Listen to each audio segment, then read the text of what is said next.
Anthony Scaramucci and John McCain. Michael Reynolds said, but Reuters historical eras are usually defined retrospectively. Wait 10 years, analyze the major players in a big event, figure out what it all meant. But who has the patience for that now, when every week feels like a year and Monday is a blur? By Friday last week, July 24th to 28th, was a news and spectacle avalanche. The White House press secretary had just resigned. It was Communications Director Anthony Scaramucci's first day. The president was at Twitter war with his own attorney general, along with Jared Kushner's closed-door testimony, and a bizarro Boy Scout jamboree, and pants wedding news from North Korea, and the dramatic return of a cancer-stricken John McCain, and. So we tried to wrap our arms around each bonkers news cycle and recreate for posterity what it was like to be alive for just 1 week in 2017. Presenting an oral history of the era of the mooch, condensed and edited for clarity, as told by senators, Boy Scouts, soldiers, journalists, parents, talking heads, Wall Street traders and the CEO of an arcade game company in Florida. President Donald Trump gestures as former Boy Scout, Interior Secretary Ryan Zinke left, and Energy Secretary Rick Perry give the three-finger salute at the 2017 National Boy Scout Jamboree in West Virginia. Steve Helbrap. The White House's American Heroes Week starts, and at 8:49 a.m., as Kushner is about to testify, the president calls Attorney General Jeff Sessions beleaguered on Twitter. Kat Timpf, Fox News host and libertarian columnist. We were talking a lot about Jeff Sessions, and that whole situation is kind of, we've never seen anything like that before. What's happening? Matt Schlapp, chair of the American Conservative Union and Trump surrogate. So much happened last week, it's hard to even know where to start. Max Boot, senior fellow at the Council on Foreign Relations. His weekly Saturday morning meltdown was especially severe this week. You're just trying to catch up, and then I'm catching up to the reactions to the tweets. It's like being woken up with a pitcher of water on my face every morning. Robin Springer, Trump supporter and arcade game dealer in Yulee, FLA. I'm mad at him for getting on Jeff Sessions. I have no problem with raking someone over the coals, but it needs to be done in private. Jeff Sessions, what a nice man. In the afternoon, the president departs for West Virginia to speak at the quadrennial Boy Scouts Jamboree. Eli Stokols, Wall Street Journal. I was the pool reporter on duty the day of the Boy Scout Jamboree. We rolled to the Jamboree down this dirt road and came upon an amphitheater. Jaron Cook, 15, Scout from West Virginia. I've been in Scouts for 10 years. I'm doing my Eagle project building benches at a state park. That morning was pretty calm. They gave us box dinners with turkey sandwiches and fig bars. David Bender, 15, Scout from Indiana. Secret Service had shut down the whole area. We had to go through security. I was in my seat by 230. Stokols. You didn't realize until you walked into the amphitheater that it was like a giant campaign rally.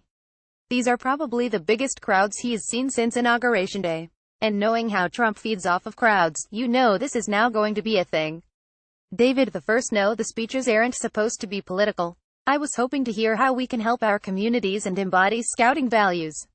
When he said, "Who the hell wants to talk about politics?" I wish you could have seen my face cheer up. Stokols. When he said, "Who the hell wants to speak about politics?" it was an immediate red flashing light to me that things were about to get political. The president proceeds to deliver an address lambasting the fake news media and the Washington cesspool. He joked about firing his Health and Human Services secretary, who was on stage with him. He told a meandering story about yachts. And he sneered at Hillary Clinton and Barack Obama. Jaron. What he did was, he said, "Did Barack Obama ever come to a jamboree?" And we all said, "No," because he had never came to a jamboree. A president should take the time to support Boy Scouts. David. When he said, "Barack Obama," I screamed, "Oh my God," and put my hands over my head. It was so unreal. I thought I was in a dream. He got the crowd to boo. It made me so sad. Jaron. I remember when he said not to lose momentum on anything you do. It reminded me to never give up. Timpf. It's a strange thing to use your time in front of tens of thousands of teenagers to brag about your election win and your partying days in New York. Stokols. When you're covering a speech like that, it's like a microcosm of covering the whole presidency. You're just treading water. You'll fixate on one thing that's kind of wild, and then you'll miss something else. I missed the under the Trump administration "You'll be saying Merry Christmas again when you go shopping" thing because I was so busy trying to make sense of the yacht story. David. There were disagreements all over camp. Some people saying F Trump, some people saying MAGA. I heard there was a troop from New York that had a troop from Texas right next to them and the leaders had to keep them separate. Jaron. I went back and charged my phone on a Solar charger. Then I organized my tent, and we took our showers by 9:30 because quiet time was at 10. The day starts with another Twitter drubbing of sessions. The Senate is scheduled for a procedural vote on whether to proceed with a vote to repeal Obamacare, which would then be held later in the week. Republicans could afford to lose only 3 votes for the repeal to move forward, and Sen. John McCain Rares had not yet returned from an operation to remove the brain tumor discovered the week before. Julie Rovner, chief Washington correspondent for Kaiser Health News. This was the moment when it really started to feel insane. It was abundantly clear there would be a vote, and equally abundantly clear that nobody knew what they were going to vote on. Alice Ollstein, political reporter for Talking Points Memo. I was inside the chamber scribbling in my notebook when all of a sudden these protesters in white lab coats stood up. Paul Davis, protester and coordinator of national advocacy for housing works. Only the medical personnel were in white lab coats. We were mostly religious leaders and medical personnel. There were about 150 of us who marched from a Lutheran church to the Capitol. Ollstein, they started chanting, "Kill the bill, don't kill us." Rovner, there was a thought that McCain might come back to kill the bill. That he might show up and vote no on the motion to proceed. It sounds so cliché, but you could cut the tension with a knife. Jesse Ferguson, former press aide for the Hillary Clinton campaign. I wanted to see if we were going to be able to stop this thing before it even started. Spoiler alert, we couldn't. McCain voted for the motion and then gave a speech about the dysfunction and decline of the Senate, pleading for bipartisanship and a return to order. Senate GOP aide. The thing that was most well received from his speech was somebody finally told this ecosystem of media outlets on talk radio and Fox News, cable's news in general, to just stuff it, right? I dunno, maybe it takes a cancer diagnosis to put things in perspective. Democratic Senate aide. He was so passionate and so vehement. He was calling bulls on everyone, and a pox on everyone's house, and he was right. We really are not working together. Ferguson, how did I feel about his vote? You think I still have feelings? Those died a long time ago. Rovner, I started in 1986. I think this bill is the weirdest thing I've ever seen. Also on Tuesday, the Defense Intelligence Agency reports that North Korea will be able to launch a viable intercontinental ballistic missile next year, 2 years sooner than expected.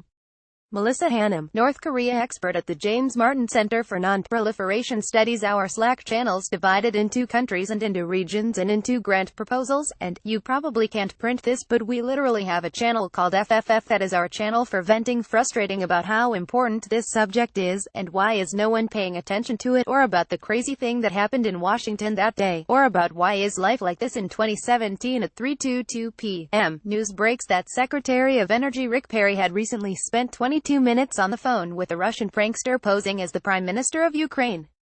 At 4 p.m., the SP 500 closes at a record high as earnings beat Wall Street estimates. Springer, the Trump supporter and Yuli, FLA.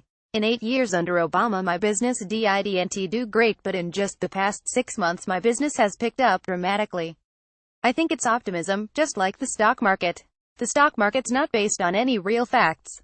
I think it's optimism. Kenny Polcari, managing director of O'Neill Securities, on the floor of the NYSE. The circus going on in D.C. is just that. It's a circus, and it's entertainment, but the market is not reacting. It's enjoying what it's seeing. It's laughing along. But the market is not pricing itself on whether Jared is colluding the Russians or Scaramucci is hired as the new communications director. The president flies to Youngstown, Ohio, to appear at an evening campaign-style rally at the Cavalli Center, which holds 7,000, a third as many people as requested tickets. John McNally, Democratic mayor of Youngstown. I want to say it had a sort of concert-type feel to it, or a traveling carnival as well. He comes out with Mrs. Trump and the crowd went crazy. From the time he got in there till the time he left, nobody sat down. Henry Gomez, BuzzFeed political reporter based in Cleveland. At one point when he was ragging on the media, all the supporters turned to the press pen where I was sitting and chanted, "CNN sucks, CNN sucks." McNally, he talked about our steel mills and that those jobs are coming back, and I'm not quite sure anybody was buying into it. My finance director had come in and was standing next to me, and I think we just both looked at each other like, what's he talking about? The country woke to Donald Trump tweeting that he was banning transgender individuals from serving in the military. Sarah McBride, press secretary for the Human Rights Campaign. The tweets arrived as people were just getting to the office. I was on my phone, just leaving my apartment. There were probably 50 new emails in my inbox by the time I got to the office. Aaron Belkin, executive director of the Palm Center, a research institute studying sexual minorities in the military. I was visiting my parents in Cleveland. They are Trump voters who said when the president was elected that he would never discriminate against transgender people. I woke up that morning, turned on the television and saw what he had done, and just burst into tears. Jacob Eleazar, a transgender Army Reserve captain in Lexington, Kentucky. I was completely floored. Belkin, my parents read the news in their room, and they came out and kept apologizing. I didn't ask them to apologize, but they did. They kept saying how sorry they are.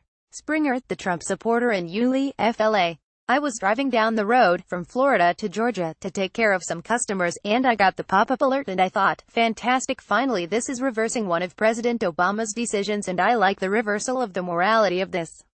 I'm just a traditional man and I like traditional. Senate GOP aid. Essentially, tactically, you've now made trans troops the #1 issue for Senate floor debate, when what you're trying to do is rebuild the military. Eleazar, we had service members across the world who were panicking. Our next reaction, because we're service members, is what are we going to do about it? Let's get some intel and move out. The daily press briefing at the White House begins a bit after 2 p.m., and journalists are primed to ask about the tweets on transgender service members. Before taking questions, Press Secretary Sarah Huckabee Sanders reads aloud a letter from a 9-year-old Trump fan nicknamed Pickle. Sarah Huckabee Sanders, White House Press Secretary. My name is Dylan Harbin, but everybody calls me Pickle. I'm 9 years old, and you're my favorite president. I like you so much that I had a birthday about you. My cake was the shape of your hat. Olivia Nuzzi, Washington correspondent for New York Magazine. I let out an exhausted sigh so loud that Evan McMorris-Santoro from Vice, who was in front of me, turned around and left. Evan McMorris-Santoro. I thought it was a master stroke of White House communications strategy. All the press corps wants is the presser to be on TV. So the White House, in true Trumpian fashion, says, if you want a TV show, we'll give you a fing TV show. Nuzzi, it reminded me of when Bill O'Reilly used to take reader emails and they'd all be like, I don't understand how someone as smart as you has to deal with idiots all day. But this one was from a child. One of the questions was how much money do you have, which to me was a clue that Donald Trump wrote this with his left hand. I think Pickle broke me. It's so insane. So completely deranged. Trump dines at the White House with Sean Hannity, Scaramucci, Melania Trump and Bill Shine, a former Fox News executive. News of the dinner promptly leaks, and Scaramucci tweets what appears to be a veiled threat at White House Chief of Staff Reince Priebus. Later that night, Scaramucci calls the New Yorker's Ryan Lizza to determine how news of the dinner got out, as later recounted by Lizza. Scaramucci to Lizza, I ask these guys not to leak anything and they can't help themselves. You're an American citizen. This is a major catastrophe for the American country. So I'm asking you as an American patriot to give me a sense of who leaked it. Is it an assistant to the president? Lizza refuses to say. Scaramucci, okay, I'm going to fire every one of them, and then you haven't protected anybody, so the entire place will be fired over the next 2 weeks. It'll get to the person who leaked that to you. White House Chief of Staff Reince Priebus, if you want to leak something, I'll be asked to resign very shortly. I've called the FBI and the Department of Justice. Lizza, are you serious? Scaramucci, the swamp will not defeat him. They're trying to resist me, but it's not going to work. I've done nothing wrong on my financial disclosures, so they're going to have to go F themselves. This is the day the Senate is headed for a vote to repeal Obamacare. Ben Wickler, Washington director of MoveOn.org. I woke up with just a feeling of dread in the pit of my stomach. It felt like this is the day when we lose. But the news cycle really starts with Scaramucci calling in to CNN at 7:09 a.m. as Lizza is on the air with anchors Chris Cuomo and Allison Camerata. Yash Arlie, New York Magazine and HuffPost contributor. Scaramucci starts saying things that are just unbelievable. He says that the president says if you're nice to me, I can come back on CNN. Then he said, I told the president I can't afford to be a sycophant to you, sir. Then he did a whole attack of the CIA and the intelligence community. Then he quoted Joe Paterno, Noah Bookbinder, executive director for the Citizens for Responsibility and Ethics in Washington. I don't know that anybody in the office saw the interview live, but people saw the Twitter accounts of it, and there was definitely conversation of did that really happen or was someone making this up on Twitter? Ali, I just kept thinking, I cannot believe that the White House communications director is behaving this way. It was almost like a call-in on the radio. Like someone who is angry on a radio show, like Howard Stern. Whenever you listen to those call-in shows you're always cringing, and there's part of you that wants to change the channel because you're embarrassed for them. At 4:58 p.m., Ryan Lizza publishes a story on NewYorker.com that recounts his curse-laden conversation with Scaramucci the previous night. By the 6 o'clock hour, chirons on CNN were including Scaramucci quotations like "FG paranoid schizophrenic," in reference to Priebus, and "I am not trying to SK my own expletive," a reference to Scaramucci's put-down of Trump advisor Steve Bannon. Tommy Vietor, former Obama spokesperson, former Obama speechwriter Jon Favreau and I had recently finished recording our Thursday podcast when the story with Ryan Lizza and the Mooch popped up. This was just the latest example of huge breaking news happening every time we finish a show. I click through and am just flabbergasted. We grabbed fellow Obama alum John Lovett and read him some choice lines. He couldn't believe it was real. How can this be real? McMore Santoro. It was a one-man play of a Wall Street guy arriving in Washington. It was a summary of Trump's 180 days in one conversation. Vietor, can you imagine Dan Pfeiffer calling Ryan Lizza and saying he's not trying to suck his own D like David Axelrod Matchlap, Trump surrogate? I was driving with Vienna, my oldest daughter. She's going to be in high school next year. I looked at my Twitter at a red light and saw a story was getting tweeted out. I said to Vienna, "Oh, my God, look at this story, will you read this out loud to me?" Then I looked for 1/2 minute and said, "Oh no, thank you, you cannot read this out loud. I believe in guardian angels and I believe one interceded in that moment." The Senate gathers Thursday evening to vote on the repeal of the Affordable Care Act. Majority Leader Mitch McConnell RKY can't afford to lose only 2 members of his caucus, and it looks like Sens. Susan Collins R. Maine and Lisa Murkowski R. Alaska are ready to vote no with the Democrats, leaving McCain as a possible third no vote that would sink McConnell's effort.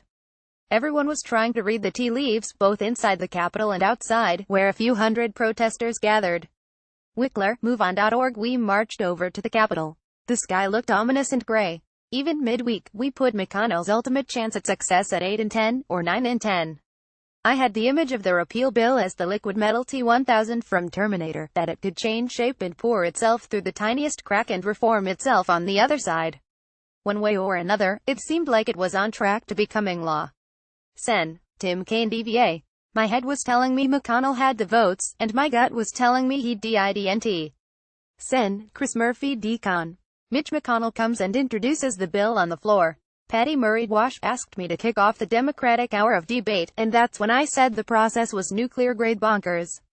Sen. Tim Scott RSC. Have you ever been on one of those roller coasters where it's cranking up to get to the top? The energy and the pressure was building, and we knew the VP is coming back to break the tie, hopefully, and the anticipation is growing. The floor speeches continue past midnight into Friday. Murphy, when I got to the floor around midnight, I had a sense something very interesting was going to happen. Wickler, when Mike Pence pulled up in his motorcade, we turned and ran to the wall at the edge of the lawn and started chanting shame, shame, shame. Collins, originally I had thought Vice President Pence had come over to break the tie and allow the bill to proceed. But it then became obvious that he was there to talk to Sen. McCain. Kaine, I think 5 or 6 of us on our side had figured out maybe McCain was with us, but that didn't mean that Murkowski and Collins were with us.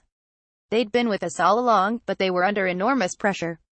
Collins, all of us were chit-chatting and reminiscing, talking about travels with John McCain. Then the conversation turned to healthcare. The vice president said to me, "Boy, are you tough," but then he softened it by putting his arm around me. Kaine, it was interesting to watch the groups of people over there with Senator McCain, because the tension level in their faces was increasing. Scott, all of a sudden I looked down from the roller coaster, and I started noticing that on my side, I could feel the shift in the room. We were happy when we left, we were energetic, but the faster we got to the top, we realized the steep fall wasn't going to be what we thought it was going to be, not a thrilling ride, but instead a really scary drop. Collins, it felt tense and somber to me. I was cognizant of the fact that because of where my name falls, I would be the first Republican to cast a no vote. I know John very well. I know he has the courage to do what's right, regardless of whether it's difficult or unpopular. Scott, things had changed. McCain was chatting with the Democrats. They were having a good time, and we were already on the decline. Murphy, I was standing in the aisle, watching the vote. I've seen John do that motion a million times. He waves to get the clerk's attention with an arm that's still damaged from his time as a POW. When he did it this time, there was a gasp. Kaine, the clerk, was not looking at McCain, who was standing with his arms straight out. It was like the scene from Gladiator with Russell Crowe. Do you survive or not? Wickler, the moment I read McCain no, the crowd exploded. We were literally jumping up and down, picking up and hugging total strangers. Scott, I had been looking forward to doing the right thing and honoring campaign promises. It was anticlimactic after that. I sat in my car, feeling dejection. Collins, after the vote, I waited a while for things to empty out because I didn't want to get caught in the crush of the press. After a while I saw Lindsey Graham and asked, is there a way I can get out of here where I can just go to my car, Lindsey? And I tried to go out a side door and promptly set off an alarm. Peter, I feel like I say this every week, but last week was unique. Schlap, it was more of a jam-packed week than normal. Every time something else interesting happened, everyone started calling to know what it all meant, and what they should expect. I don't even want to calculate how much time I spent on the phone. Boot, it's basically just trying to shoot the rapids and stay afloat. But you're constantly picking up speed, and it's hard to slow down because the deluge of crazy news emanating from the White House is just unceasing, unstopping, relentless and overwhelming. Schlap, when you're a Trump supporter, getting bogged down in one speech or one decision is not something you do. You end up looking at what's happening to the agenda and whether the president is learning the art of politics. I think he's a fast learner and is making some of the changes he needs to make. Senate GOP 8. After this week it's going to be exactly like World War I. Everybody's settled into their trenches. They're gonna blow the S out of each other for 4 years until somebody wins, and even if they win, everything's gonna be so F up that even the winner's not a winner. And then who knows what happens in 2020. Epilogue. On Friday afternoon, 1 week after Spicer resigned and the scaramucci era began, the Russians announced they would seize U.S. diplomatic properties and force out hundreds of U.S. diplomatic staffers. The North Koreans proved with a missile test that they can target the continental United States with a nuclear weapon. Scaramucci's wife filed for divorce. President Trump essentially endorsed police brutality during a speech in Long Island. The White House said he was joking, and then Trump fired Priebus and replaced him with the Marine general in charge of the Department of Homeland Security. Editor's note: on Monday, Scaramucci was fired.